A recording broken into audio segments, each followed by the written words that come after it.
I'm going to attempt to tell you the story in the manner that it is revealed by the game, rather than chronologically, starting with the cinematic when the servers from 1.0 were brought down. The setup for a lot of major plot threads start here. What happened up to this point is that the evil empire figured out that there was a dragon primal trapped in one of the moons. Why did an ancient empire put a dragon primal in the moon? Solar energy! Not kidding. That brilliant idea caused the downfall of the ancient civilization called the Alligans. Anyway,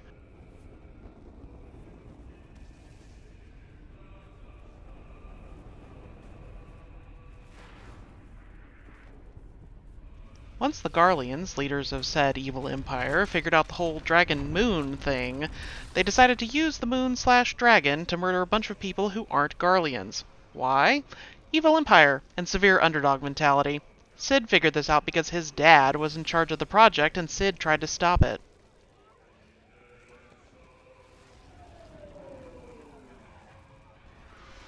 To enact this crazy plan, they sent a crazy person who decided that it wasn't enough to kill all the non-Garleans, we should just kill everybody. The good guys defeat her, but the moon is still coming down. All the grand companies are trying to get to the ritual summoning location to stop the moon, but are too late and the moon breaks apart to reveal the dragon primal inside Bahamut. So begins the Battle of Cartano. Gaius Van Baelsar is here, by the way, even though he wasn't crazy about the moon plan, because they hadn't yet figured out how to control where the moon was going to land. Not hesitant enough to prevent moon massacre, but I'm sure he voiced his dissent in a meeting somewhere. The player is represented by this warrior character here for A Realm Reborn.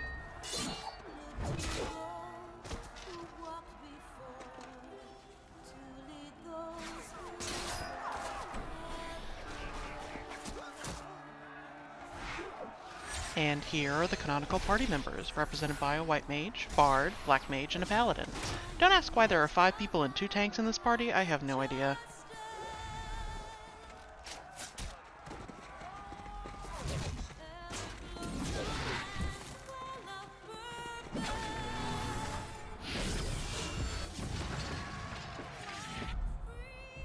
Younger Sid, sans beard.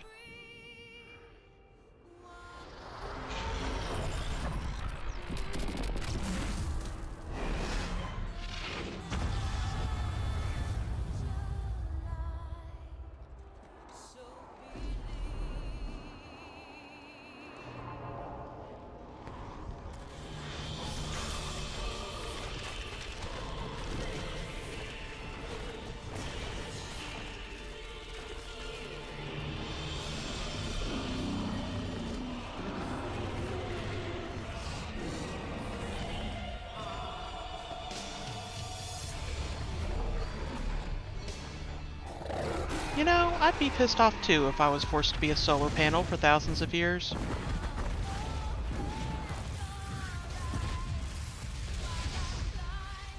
Notice that the Warriors of Light are the only ones not running in terror.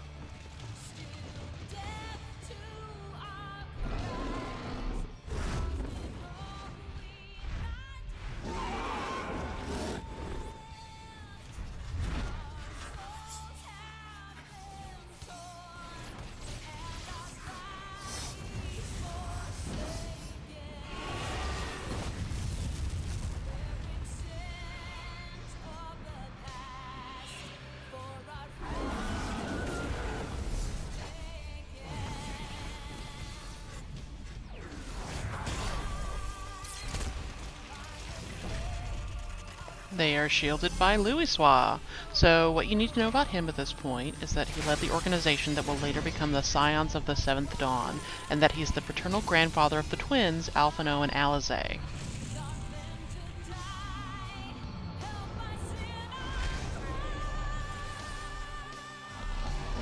One thing to know about this universe is that magical effects can be created from strong emotions or prayer, assuming there is someone with enough will to direct that power.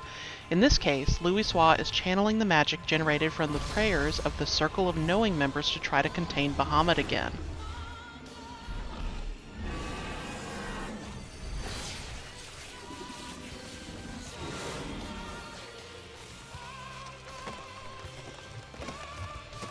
These symbols represent the 12, which are the gods of humanity, i.e. not beast tribes.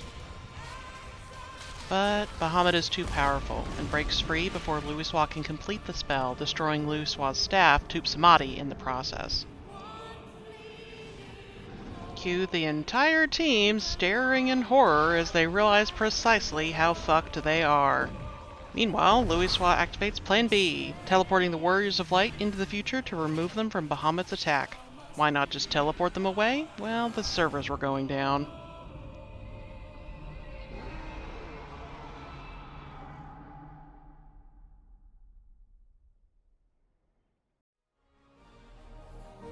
So, somehow, Louisoix and Bahamut were swallowed in a blast of light, and the realm was saved. Nobody knows how. The members of the Circle of Knowing have formed the Scions of the Seventh Dawn and are still kicking.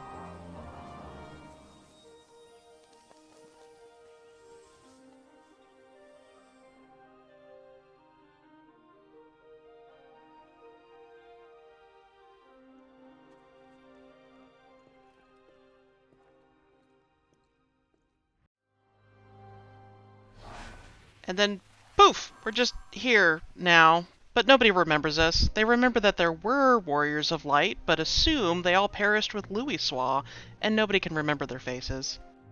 Through the first part of the game, people we help keep telling us that we remind them of the Warriors of Light from before, so they just kinda start calling us that. Interestingly, if you were a player before the fall of Dalamud, you actually get a whole different intro to 2.0, where you show up in a flash of light, which is super cool. We are now in what's called the 7th Umbral Era. Eorzeans have noticed that periods of abundance, astral, are followed by major catastrophes that bring scarcity and usually the downfall of whatever the current ruling civilization is, Umbral. Yes, these people measure time by how long it's been since they had their last extinction level event. Of note, Warriors of Light are associated with Crystal Mommy and often appear during Umbral eras after she does her whole hear, feel, think spiel.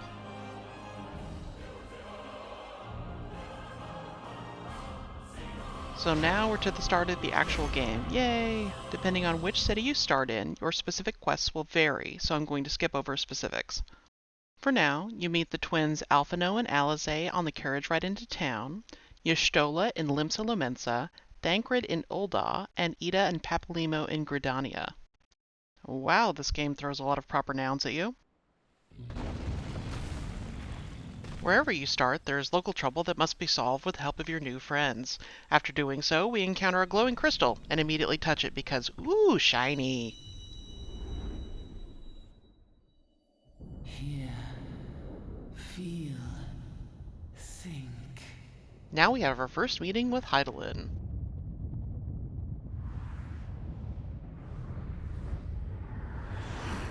See that meteor shower? That will be important 3 expansions from now.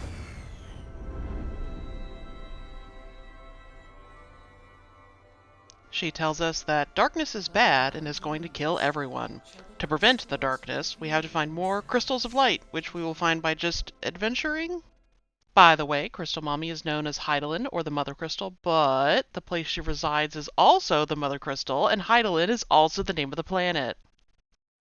Somewhere in the quests that follow, it's revealed that the ultimate source of these local troubles is a masked mage who wears all black.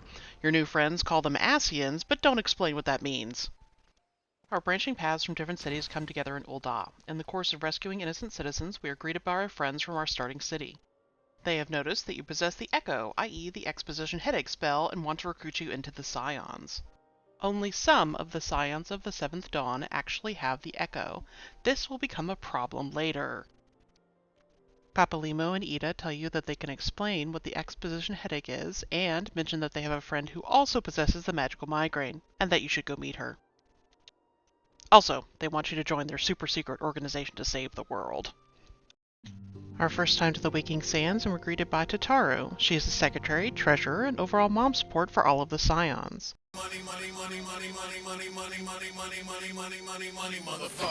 She tells you to go inside and meet the antecedent. Now we meet Minfilia. She's the leader of the Scions of the Seventh Dawn and a primary quest giver for the player.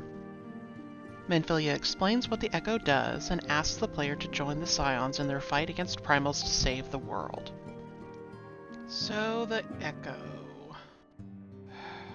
The echo is kind of confusing. What you need to know at this point is that after people receive the echo, they can hear Crystal Mommy, are protected from tempering, speak all languages, and see into people's past via the exposition headache. Primals are godlike entities that are summoned through prayer and a fuck ton of energy crystals. These are bad because they generally wreck shit and try to temper everyone. Tempering is what happens when a primal uses magic to overwhelm someone's will and turn them into slaves for that primal.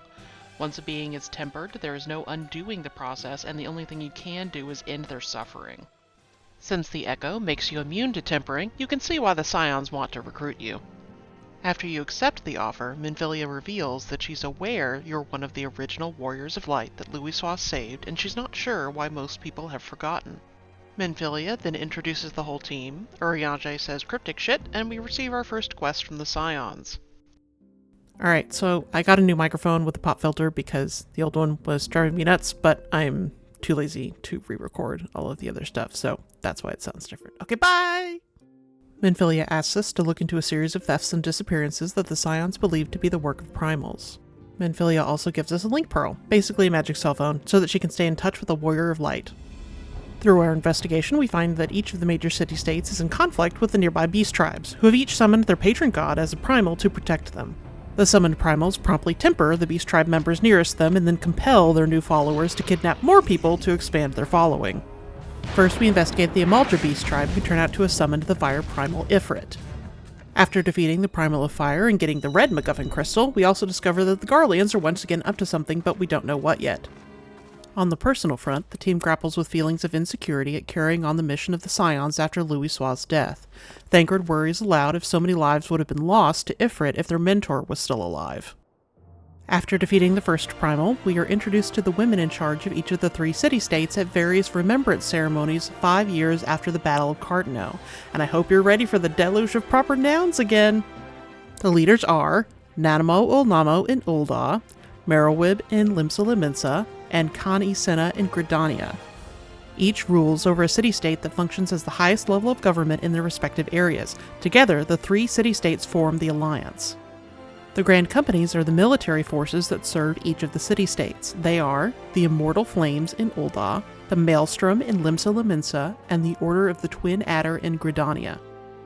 Also at these ceremonies, the twins Alphinaud and Alisaie formally introduce themselves to the Warrior of Light, though Alphinaud does most of the talking as always. Alphinaud and Alisaie disagree on whether the Scions can rely upon the Grand Companies to save the world. Alphinaud puts his faith in the Grand Companies, and Alisaie departs to find her own way. Upon our return to the Waking Sands, Minfilia introduces us to Biggs and Wedge, engineers sent from the Garland Ironworks Company to aid the Scions. She briefly mentions Magitech and airships, but doesn't really explain why it's important yet. Our next quest sends us to investigate the Sylphs and the lightning primal Ramu. While investigating Ramu, we discover the name of one of the Ascians, La Habrea. All we know about Ascians at this point is that they're mysterious and only seem to cause chaos wherever they go. We save the Sylph Elder from death by Scorpion and determine that we won't fight Ramu yet, but diplomacy between Gridania and the Sylphs has now stabilized. The Sylphs give the Warrior of Light a purple MacGuffin crystal for the trouble. Back at the Waking Sands, Alphinaud and his misguided savior complex have now joined the Scions, and he never misses an opportunity to tell everyone that he went to Magic Harvard. He, like most of the Scions, is from the city-state Sharlayan, the isolationist nerd capital, and graduated from the academy there. The purple tattoo that most of them have on their necks indicates that they are an Archon and have defended their thesis and got access to the forbidden book collection back home. Since none of the primals are actively wreaking havoc at the moment, Minfilia assigns us to look into the Ascian La Habrea. The locals believe that a masked man is inciting the local beast tribes to summon primals and attack the city-states. The locals are absolutely correct, but it turns out that La Habrea is also meeting with the refugees from the occupied city-state Alamigo. Alamigo is yet another city-state, but this one has been conquered by the Garlean Empire 20 years ago. The war and invasion caused a flood of refugees from Alamigo, who have mostly settled in and around Ul'dah. General Raban is one of these displaced refugees that has since risen in rank after fighting in the gladiator pits. Understandably, some of the displaced Alamegans are part of a resistance movement to take back their country and are beginning to seek aid from unsavory places. La Habrea has apparently been giving the refugee teenagers knowledge of how to summon primals. The Warrior of Light stops the wayward youths from summoning the patron god from Alamigo, but we don't know why La Habrea would have given them instructions on the summoning ritual. Next, we're back to oppressed minorities, beast tribes, summoning gods to protect them. This time it's the kobolds who have summoned the Earth Primal Titan. Garleans and La Habrea show up after the fight this time, so we have confirmation that they are working together. Apparently, the Garlean Empire decided to raid the Waking Sands while their strongest fighter was out killing gods. All of the B and C team scions are dead, and Minfilia has been taken prisoner. I surrender myself, on the condition you spare the innocents. I'll grant you have courage, but you would be better served by armor.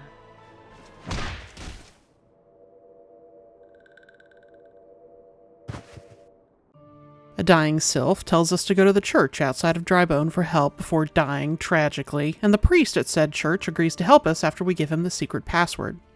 Also, one of the monks is suspiciously muscular and has goggles. We pick up the bodies of our dead compatriots for burial in a quest called Bringing Out the Dead. God damn it, Koji Fox. Bring out your dead!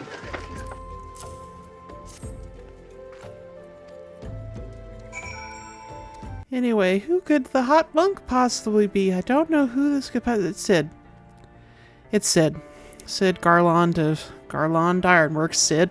Alphino strides into the church to tell us as much, and the proximity of that much unearned audacity causes Sid to suddenly regain his memories. Oh, and the Ixal have summoned the Primal Garuda! Good thing Sid has an airship. I have an airship? Guess what the name is. Guess. Yes, of course it's the Enterprise. What else could it be? Turns out the Enterprise crashed somewhere near Ishgard, the city-state of snow and the Elf Pope. Ishgard is also isolationist and not currently aligned with the other city-states. Their defining struggles are being based on the French and the Thousand-Year War between the Church-State and the Dragons, known as the Dragonsong War. We'll get into details in the Heavensward section of the video. While looking for the missing airship, we are introduced to the high houses of Ishgard, and we get to meet our new best friend, Haurchefant. Although a bastard child of House Fortom, he becomes our best advocate and guide within Ishgard. His outpost becomes our base of operation for many questlines to come. Unfortunately, we're working against a religious inquisition that is both Elvish and French, so progress on recovering the airship is slow. Finally, we discover that the airship landed near a garrison that is currently overrun by dragons. The Warrior of Light defeats the dragons and gets a blue crystal MacGuffin. While Sid and Alphino attempt to get the old airship working again, La Habrea appears to spout vague threats and sick a dragon on us. The Scions escape and repair the Enterprise just in time to do battle with Garuda, the Primal of Wind. To Kurthus, and an audience with the Harpy Queen Garuda. Enterprise, engage. Engage.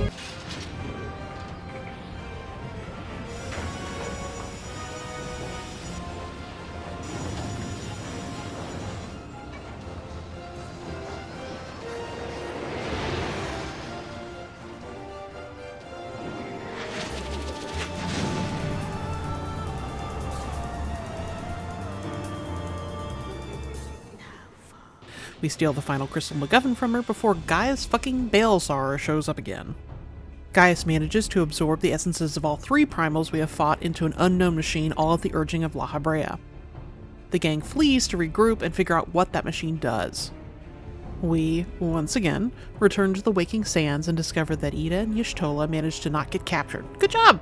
Hydaelyn does a quick check-in, and the group concludes that the Empire is likely trying to figure out how to acquire the anti-tempering powers of the Echo for themselves, which is why they captured Minfilia and the others. Fortunately, Y'shtola has figured out where they're being held. Meanwhile, in the Garlean Empire, we learn that Gaius' ultimate goal is to rid the globe of all primals, which they call icons. This would seem to be in line with the goals of the Scions, so why are the Ascians helping them? We first recover Biggs and Wedge, who managed to sabotage the Garlean ship they were being transported on. Then, the Warrior of Light manages to acquire a suit of Magitech armor and uses it to sneak into the fortress to free the captured Scions. Unfortunately, Thancred has been possessed by La Habrea, who is now riding him around like a prize pony. This explains how the Garleans were able to discover the location of the Waking Sands. We also discover the name for the machine that absorbed all of the primals, the Ultima weapon. Gaius Van Belsar, also known as the Black Wolf, has given the Alliance an ultimatum: surrender to the Empire or face the might of the three primals at once in the Ultima weapon. The leaders bemoan Ishgard's lack of communication on this world-ending threat and consider their options. When they learn that the Scions have escaped the Empire's clutches, they begin planning their opposition with renewed hope. Back at the Waking Sands, the Scions discuss how to free Thancred from La Habrea's influence. Apparently, in order to control a living being, La Habrea has to keep a Crystal of Darkness TM somewhere on Thancred's person. If we are able to destroy this crystal, La Habrea should leave Thancred's body behind and revert to his incorporeal form. The Scions join up with the Alliance militaries to push the Empire out of the allied city-states and destroy the Ultima weapon. Once Cid has destroyed the shield generators at Castrum Meridianum, the fortress housing the Ultima weapon is finally vulnerable. It's time to attack the Praetorium. The Praetorium is actually fairly dense, lore-wise, so we're going into a lot more detail here. Biggs and Wedge drop us off like heavily armed toddlers at the worst daycare, and Cid begins hijacking systems to get us to the Ultima weapon. We meet Gaius von Belsar multiple times during this dungeon, where he employs the most effective defense known to man, lore dumping the player. Gaius reveals to Cid that Cid's father had become tempered by the dragon primal Bahamut that was inside the moon. You remember, the one that was all...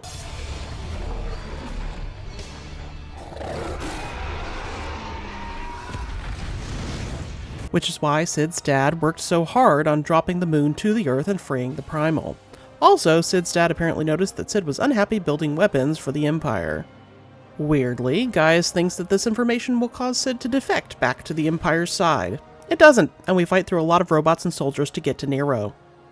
Nero was engineering salutatorian to Cid's valedictorian and is still salty about it. We hammer him into submission.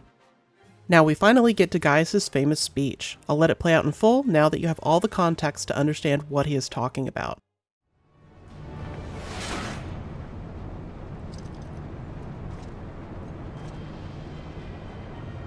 Tell me, for whom do you fight?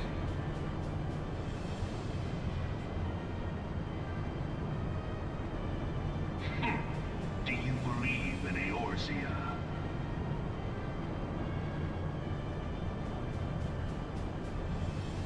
Eorzea's unity is forged of falsehoods.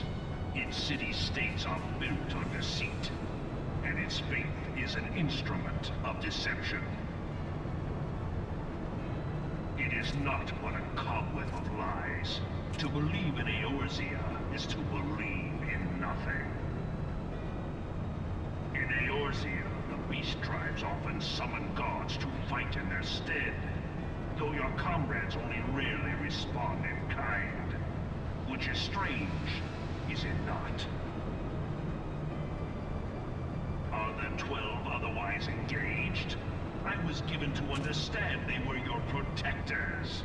If you truly believe them your guardians, why do you not repeat the trick that served you so well in Cartano and call them down? They will answer, so long as you lavish them with crystals and gorge them on ether.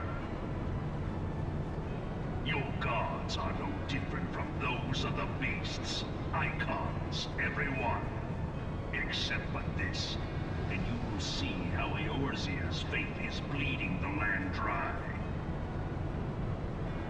Nor is this unknown to your masters, which prompts the question, why do they cling to these false deities? What drives even men of learning, even the great Louis Soir, to grovel at their feet? The answer? Your masters lack the strength to do otherwise. For the world of man to mean anything, man must own the world. To this end, he hath fought ever to raise himself through conflict, to grow rich through conquest. And when the dust of battle settles, it is ever the strong who dictate the fate of the weak.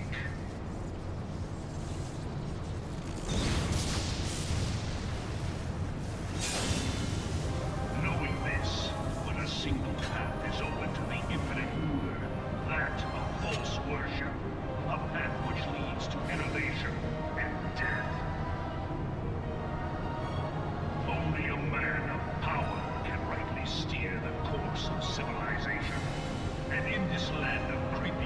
tenacity.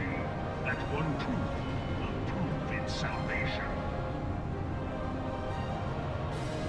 Come, champion of the Eorzea. Face me. Your defeat shall serve as proof of my readiness to rule. It is only right that I should take your realm, but none among you has the power to stop me.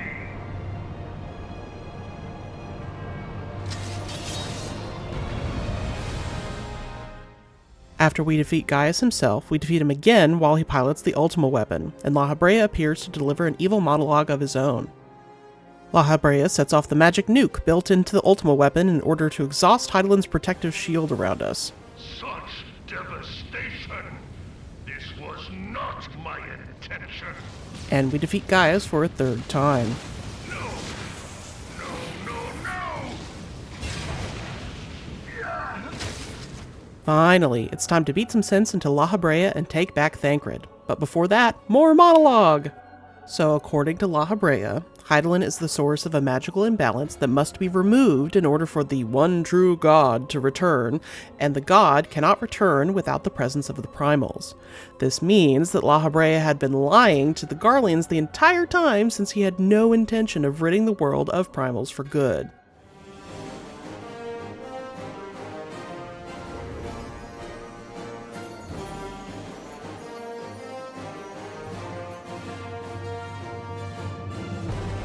We defeat La Habrea and remove him from Thancred's body using the power of Heidelin and friendship before escaping from the last Gaius monologue while the Praetorium explodes behind us. Crystal Mommy gives us a pat on the head before warning us of a great evil living in the abyss and sending us to enjoy our victory cutscene. The exposition headache gives us a brief glimpse of the great evil Heidelin mentioned, who looks suspiciously similar to another crystal god. A distinct roar disrupts the celebration, and we cut to a bunch of Ascians foreshadowing evil plots. We finally get the name of their dark god that they have been trying to bring back, Zodiark. Congratulations, you have now had the summary of 11 hours, 54 minutes of cutscenes in just 27 minutes! While I start working on a Story Explained video for the patch content and raids between 2.0 and Heavensward, please enjoy these bloopers. Alright. Control. Testing the sound, warming up the instrument. So, somehow, Louisoix and Bahamut were swallowed in a So now we're Papa Limo and Ida tell you that they can explain what the expeditious... New mic, who this? New mic, who dis? I wonder if I can do the walking away feature where you just gradually walk away from the microphone. Does that actually record properly? Minfilia also gives us a link pearl, basically a magic cell phone, so that she can stay in contact. Why do I say it the opposite way? God damn. After defeating the first primal, we are introduced to the women in charge of each of the...